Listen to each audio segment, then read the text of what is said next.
పవన్ కళ్యాణ్ మీదన ద్వేషంతో, లేదంటే హిందుత్వం మీద ద్వేషంతో, లేదా ఆధ్యాత్మిక వాతావరణం నచ్చని వాళ్ళు, గరికపాటి వారు ఎప్పుడో మాట్లాడినటువంటి మహిళలకు సంబంధించి తలనీలాలు సమర్పించడం తప్పన్నటువంటి వాదనని ఇప్పుడు తీసుకొచ్చి వీడియోలు వైరల్ చేస్తున్నారు.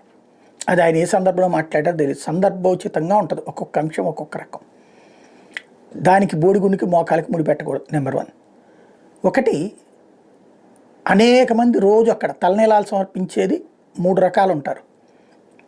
ఒకటి, జస్ట్ ఎడ్జెస్ వరకు కట్ చేయించుకుంటారు, అలాగా సమర్పించుకుంటారు మహిళల్లో. కొంతమంది 3 కత్తెరలు ఇస్తారు, కొంతమంది పూర్తిగా తలనీలాలు సమర్పించుకుంటారు. ఇది నిరంతరం జరుగుతుంటుంది.